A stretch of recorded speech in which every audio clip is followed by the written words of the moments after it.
Doctor Mohammad ইউনূসের যে কর্মকাণ্ড এবং তার সরকারের যে নীতি এবং কৌশল সবকিছু দেখে মনে হচ্ছে যে জনাব হুসেইন মোহাম্মদ এরশাদ তিনি ক্ষমতা আসার পর যে কৌশল অবলম্বন করেছিলেন বিএনপিকে নাজেহাল করার জন্য, বিএনপিকে বশীভূত করার জন্য, বিএনপিকে ভেঙে টুকরো টুকরো করার জন্য যা যা করেছিলেন সম্ভবত বর্তমান সরকার দীর্ঘমেয়াদে সেই পরিকল্পনা নিয়ে এগোচ্ছে। একে একে বলছি সেই কাহিনীগুলো কিভাবে। তার আগে একটু স্মরণ করে দিই এরশাদ জমানাতে কি হয়েছিল। প্রথমত, জিয়াউর রহমানের হত্যাকাণ্ডের পর জনাব হুসেইন মোহাম্মদ এরশাদ তিনি একটি প্রেসিডেন্সিয়াল নির্বাচন করার জন্য সমস্ত রাস্তা করে দিয়েছিলেন। ফ্রি ফেয়ার একটা প্রেসিডেন্সিয়াল ইলেকশন হয়ে গেল এবং সেই নির্বাচনে জাস্টিস সাত্তার বিপুল ভোটে নির্বাচিত হলেন এবং পিছন থেকে সেনাবাহিনীর সাহায্য এবং সহযোগিতা করল। তারপর বিএনপি যখন ক্ষমতায় এলো ঠিক সেই সময়টাতে একটা মারাত্মক বিবর্তন দেখা দিল। শহীদ প্রেসিডেন্ট জিয়াউর রহমান সততার যে একটা অনন্য নজির স্থাপন করেছিলেন এবং সব ক্ষেত্রে তিনি বলতে গেলে সুলতান গিয়াসউদ্দিন বলবনের মতো কঠোর হস্তে সব কিছু দমন করতেন। সেনা বিদ্রোহ, নিয়োগ, বদলি, এমনকি মন্ত্রী পরিষদের যারা কর্মকর্তা তাদেরকে 9-10-এর যারা ছেলে মেয়ে পড়ে তাদেরকে যেভাবে ওয়েল ডিসিপ্লিন হয়ে, ওয়েল ড্রেস হয়ে, ঘড়ির কাঁটার সঙ্গে তাল মিলে যেভাবে ক্লাসে আসতে হয় ক্যাডেট কলেজগুলোতে, ঠিক এইভাবে তিনি মন্ত্রী পরিষদ পরিচালনা করতেন। তার মন্ত্রীরা সবসময় থর করে কাঁপত। তো যখন জাস্টিস সাত্তার ক্ষমতা এলেন তিনি একে তো বয়োবৃদ্ধ বয়স্ক মানুষ, বিচারপতি, ফলে এই যে দীর্ঘদিন যারা একটা ডিসিপ্লিনের মধ্যে ছিলেন বিএনপির নেতৃবৃন্দ তারা জাস্টিস সাত্তারের অধীনে এসে নিজেদেরকে আমরা সবাই রাজা এটা ভাবার চেষ্টা করলেন। ফলে সারা বাংলাদেশে সন্ত্রাস, অনিয়ম, দুর্নীতি ছড়িয়ে পড়ল এবং মানুষের জীবন একেবারে রীতিমতো জাহান্নাম, দারুল হাবিয়াতে পরিণত হয়ে গেল। আর ওই সুযোগটি হুসেইন মোহাম্মদ এরশাদ সাহেব নিলেন। তারপর তিনি ক্ষমতা এলেন। ক্ষমতা আসার পর তিনি জিয়া পরিবারের প্রতি খুব দয়া দেখালেন। বেগম জিয়াকে একটা বাড়ি দিলেন, দুটো বাড়ি দিলেন, একটা থাকবেন আর একটা ভাড়া দিবেন। তারেক রহমান সাহেব আর আরাফাত রহমান কোকো সাহেবের লেখাপড়ার দায়িত্ব নিলেন, আরও কত কি।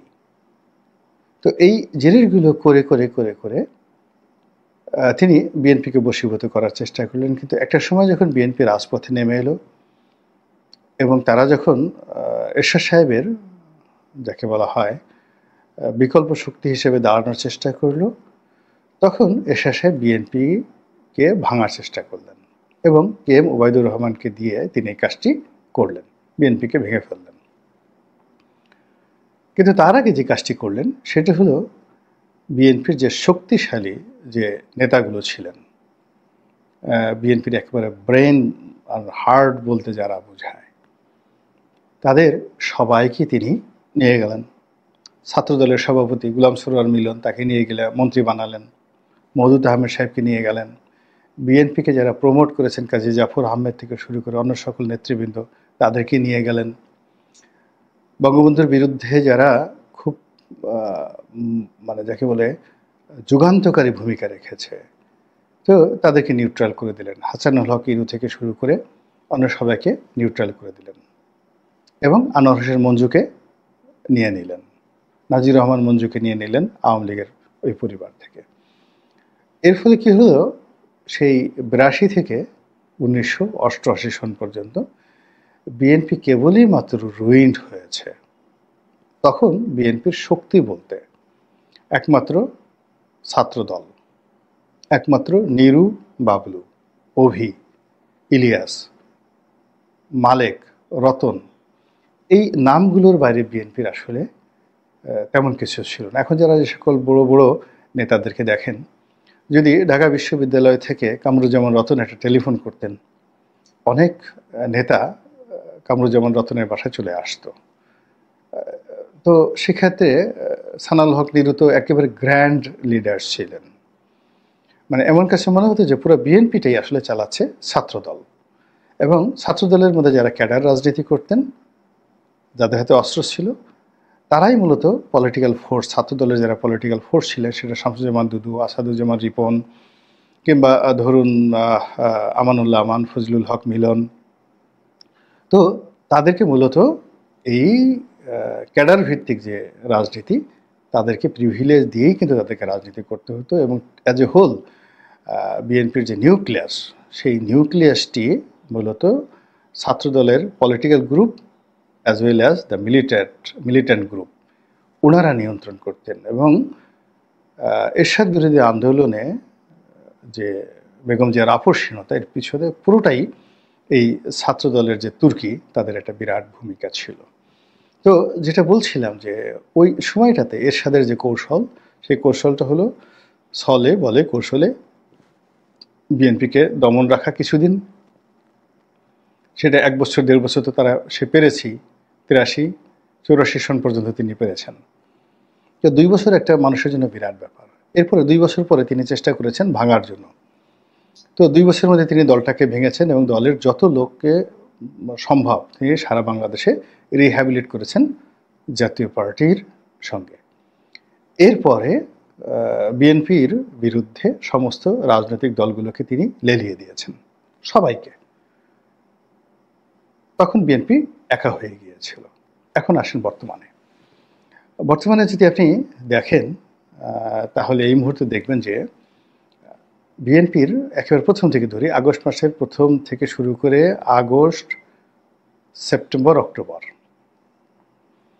এই 3 মাসে একেবারে ঝড়ের গতিতে বিএনপির যারা শীর্ষ নেতৃবৃন্দ রয়েছেন, তাদের অনেকের মামলা প্রত্যাহার করা হলো, ইনক্লুডিং তারেক রহমান থেকে শুরু করে জুবাইদুর রহমান, বেগম জিয়া, তাদের সবার মামলা। কিন্তু সাধারণ নেতাকর্মীদের মামলা প্রত্যাহার করা হলো না। ফলে বিএনপির মধ্যে নেতাকর্মীদের যারা সারা জীবন জেল জুলুম খাটছে, তারা এখনও কোর্ট কাছারিতে হাজিরা দিচ্ছে। তাদের বক্তব্য হলো, নেতার মামলা সব চলে গেল, আমাদের কি হলো? নেতা তো আমাদের কিছু দেখলো না, নেতা আমাদের কাছে এলো না। ফলে কর্মীদের মধ্যে একটা বিভেদ সৃষ্টি করা ফেলা হয়েছে। 2 নম্বর হলো যে টোটাল প্রশাসনকে, থানা, পুলিশ প্রশাসন, মিলিটারিকে স্টপ করে দেওয়া হয়েছে। লেট দেম ডু, তাদেরকে করতে দাও। ফলে সেই অজপাড়াগায় একটা ইউনিয়ন পর্যায়ের যুব দলের একজন নেতা নয়, একটা ইউনিয়নের আর কি নেতা, যুব দলের একটা নেতা, সে কারো বাড়ি থেকে একটা গরু চুরি করে নিয়ে এসেছে। সেটা এনে আবার সে উপজেলা পর্যায়ের এক নেতাকে দাওয়াত করে খাইয়েছে।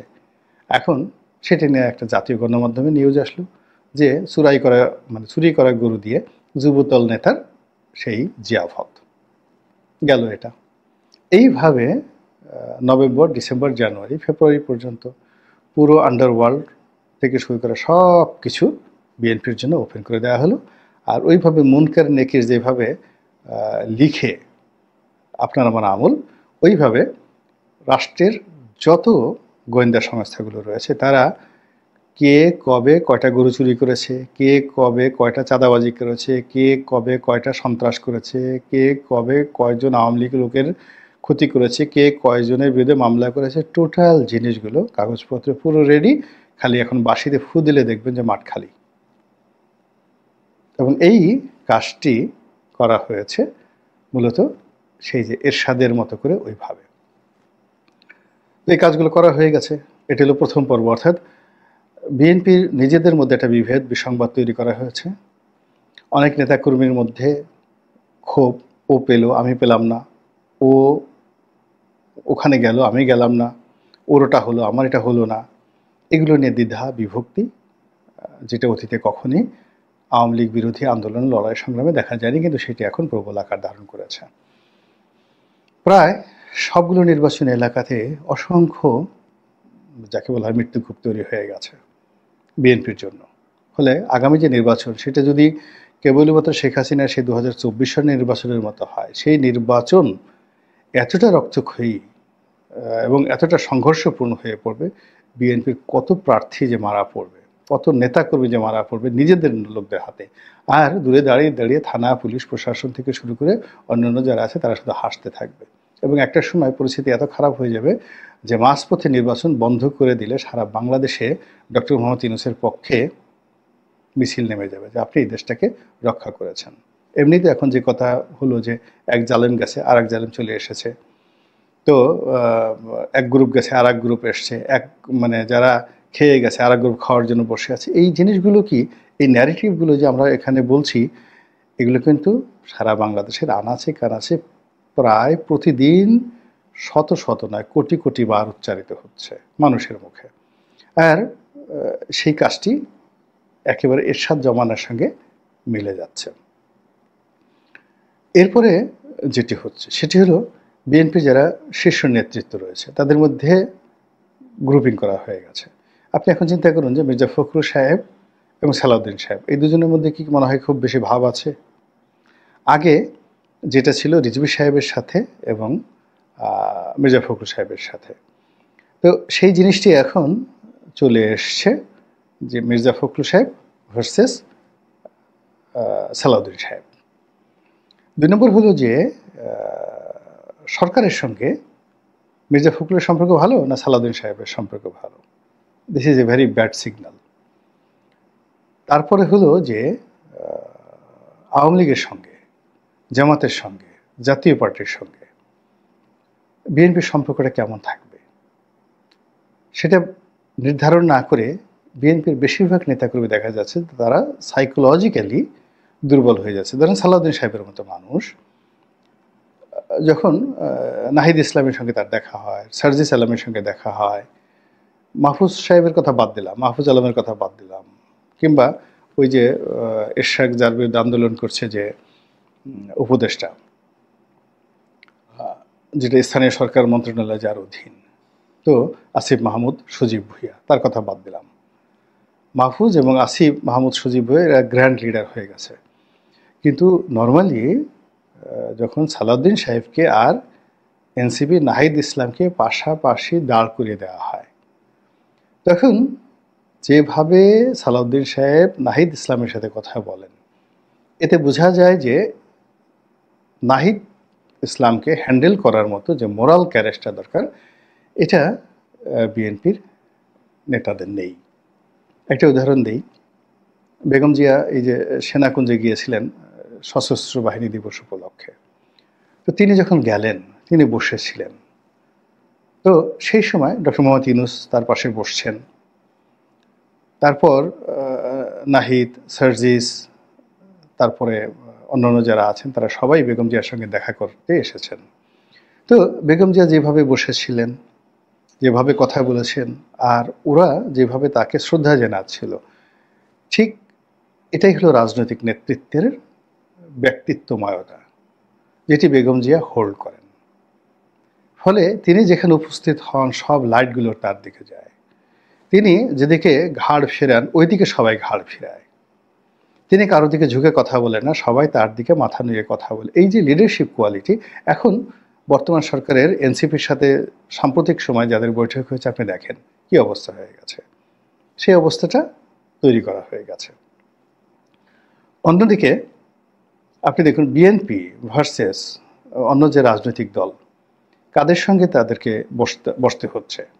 এবি পার্টি, গণ অধিকার পরিষদ, জুনায়েদ সাকির দল, নাগরিক পার্টি, আন্দালিব রহমান প্রার্থর পার্টি, জাতীয় পার্টি যেটা জেপি, তারপরে হেফাজতের মামুনুল হক, এবং ওখানে নিয়ে এই যে অন্যান্য যে সকল ছোট ছোট যে রাজনৈতিক দল যারা 5ই আগস্টের আগে বিএনপির অফিসে বিএনপির নেতাদের সাথে একটা বৈঠক করার জন্য যারা উদ্গ্রীব থাকতে, নিজেদের প্রেস্টিজ রক্ষার জন্য এবং নিজেদের অবস্থা জানান দেওয়ার জন্য, এখন পুরো পরিস্থিতি এমন অবস্থা হয়ে গেছে যে সরকার বিএনপির কন্টেম্পোরারি এদেরকে দাঁড় করিয়ে দিয়েছে।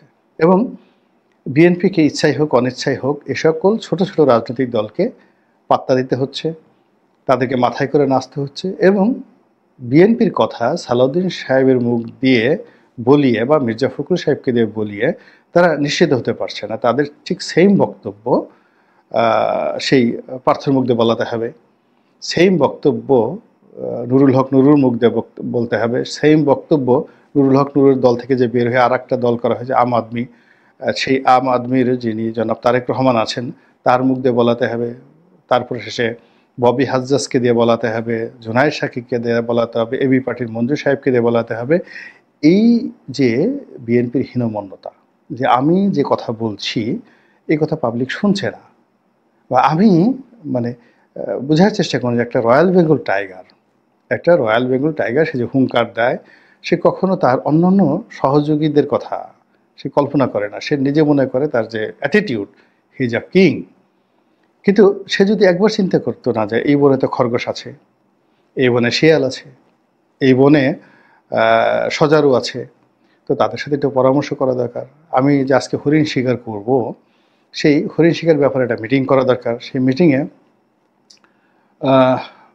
অ্যাপ্রুভাল দরকার যে আমাদের যে রাজা মহোদয় তার জন্য হরিণ দরকার। সজারু বলবে যে ঠিক ঠিক ঠিক ঠিক। রাজনীতিতে এরকম অবস্থা হয়ে গেছে, কিন্তু এটা রাজনীতি নয়। রাজনীতি যদি বিএনপির নেতাদেরকে করতে হয়, তাদেরকে অবশ্যই সিদ্ধান্ত নিতে হবে নেলসন ম্যান্ডেলার মতো, সিদ্ধান্ত নিতে হবে মৌলানা আবুল কালাম আজাদের মতো। ইন্ডিয়া উইন্স ফ্রিডমের উনি যেইভাবে বলে গেছেন ঠিক সেইভাবে তাকে কিং মেকার হতে হবে। কিন্তু সেটা না করে তিনি মানে এখন যারা বিএনপির নেতৃবৃন্দ তারা যদি মনে করেন যে তাদের যারা অনুগ্রহভাজন, বিএনপির একটা মনোনয়নের জন্য বিএনপির পেছনে যারা ঘুরে, বা বিএনপির একটা মনোনয়ন ছাড়া যাদের মানে কোনো অবস্থাতেই রাজনীতির ময়দানে একটা মেম্বার হওয়া সম্ভব নয়, এমপি তো দূরের কথা। তো এই মানুষদেরকে যদি বিএনপি মনে করে যে এরাই হলো আমার উদ্ধারকর্তা, এদের উপরে আমার রাজনীতি করতে হবে, তাহলে এই যে বিএনপির মধ্যে যে ভয় আতঙ্ক, এটা এরশাদ যেভাবে ঢুকিয়ে দিয়েছিল ৮০-র দশকে, এখন এই সময়টাতে এসে তাদেরকে এরকম একটা অবস্থায় ফেলে দেওয়া হয়েছে যে তারেক রহমান সাহেব, যে বেগম জিয়া, যে মির্জা ফখরুল সাহেব, সেই ধরুন 2018 সনে, 24 সনে, ইভেন 23 সনে যাদেরকে ডেকেও জিজ্ঞাসা করেনি, ড্যাম কেয়ার, কোথায় সাজানো মোর, ডাজ নট ম্যাটার কোথায়। বা এই যে এখন ধরেন আপনি বিএনপির অনেক বড় বড় নেতা জেলখানা থেকে বের হয়েছেন, আপনি ধরেন সাবেক স্বরাষ্ট্রমন্ত্রী লুৎফুজ্জামান বাবর, মানে তাকে মানে no higher, he is no higher. আমরা তো মনে করেছিলাম বাবর আসছে, রাজপথ কাঁপছে, তিনি আবার স্বরাষ্ট্রমন্ত্রী হবেন ইত্যাদি ইত্যাদি, কিন্তু তিনি তার নির্বাচনী এলাকায় ঠিকমতো যেতে পারছেন না। অথচ বিএনপি যাদেরকে এই মুহূর্তে মূল্যায়ন করছে, মাথায় করে নাচ্ছে, এরকম 100 লোককে যদি লুৎফুজ্জামান বাবরের সামনে বসিয়ে দেওয়া হয়, ওই 100 লোক তো চেয়ারে বসে ঠিকমতো কথাই বলতে পারবে না। যারা বাবর সাহেবকে চিনেন তাকে দেখে ওরকম মনে হয় এলোমেলো এলাবেলা করে কথা বলে, কিন্তু তার নির্বাচনী এলাকায় গিয়ে দেখেন বাংলাদেশের যে কয়জন লোক আছেন একেবারে চোখ বুজে পাশ করে আসতে পারবেন বিএনপির যে কোনো পরিস্থিতিতে। ইভেন সে যদি বলে দেয় যে আমি না, আমার স্ত্রী দাঁড়াবে, জনগণ তাকারই ভোট দেবে, তো সেখানে লুৎফুজ্জামান বাবর তাদের মধ্যে আছে। কিন্তু বিএনপি মনে করছে যে না, একে দরকার নাই। বিএনপি মনে করছে এহসানুল হক মিলন দরকার নাই, কচুয়া টচুয়া, এখানে আমি যারে ভোট দেব, মানে যাকে দেব নমিনেশন, মানে কচুয়াতে মিলনের পরিবর্তে কচু গাছকে দেব, কচুর লতিকে দেব, সেই পাশ করে যাবে, এহসানুল হক মিলনের দরকার নাই। তো সেখানে বিএনপিকে দেখা গেল যে যে কোনো একটা লোককে মাথায় করে নাচছে। তো এই যে জিনিসগুলো হচ্ছে, মানে বিএনপির মধ্যে যে সম্পদগুলো রয়েছে, বিএনপির মধ্যে যে শক্তিগুলো রয়েছে, সেই শক্তিগুলো সবাই ফ্রাস্ট্রেটেড। এখানে মির্জা আব্বাস থেকে শুরু করে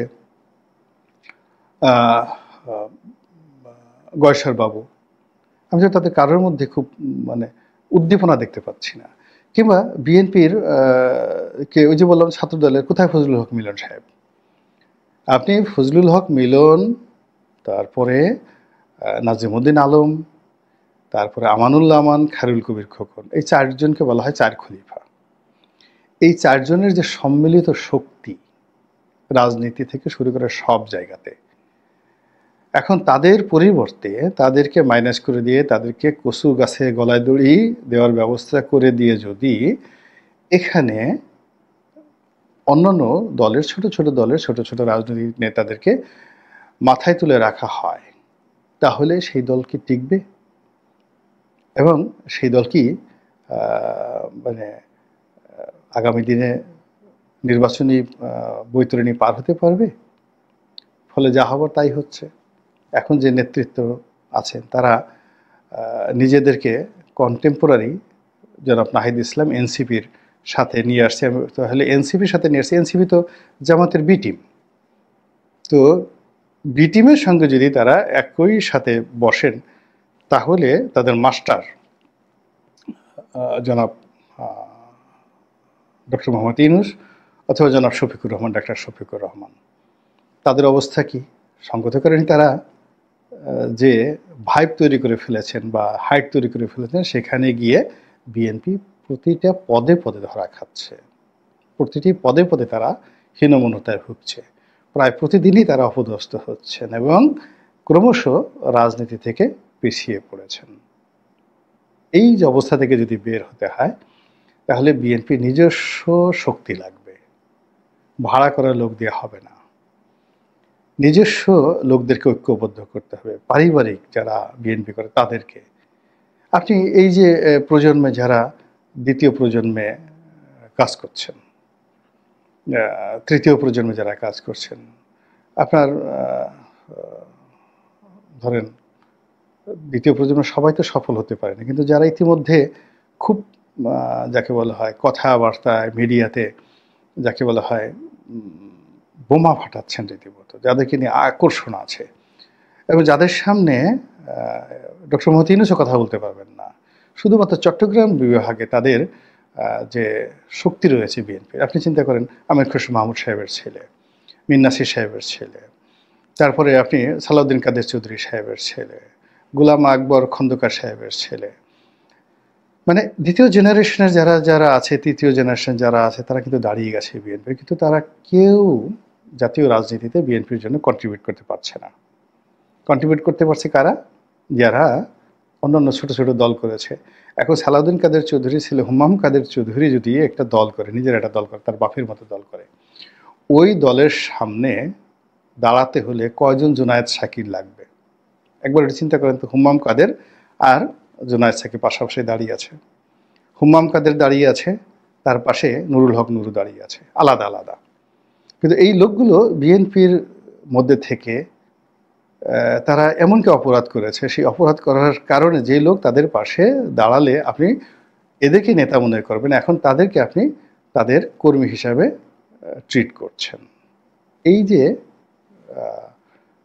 মানে নিজের লোকদেরকে অবমূল্যায়ন করা, নিজের সম্পদকে খুঁজে না পাওয়া এবং অন্যের সম্পদকে এনে শক্তিশালী হওয়ার যে প্রক্রিয়া, বিএনপির এই হীনমন্যতা যে শুরু হয়েছে বিএনপির মধ্যে, এই জিনিসটি কি ডক্টর মোহাম্মদ ইউনূস এবং তার সরকার কাজে লাগিয়েছেন এবং আগামী দিনে আরও কাজে লাগাবেন। আল্লাহ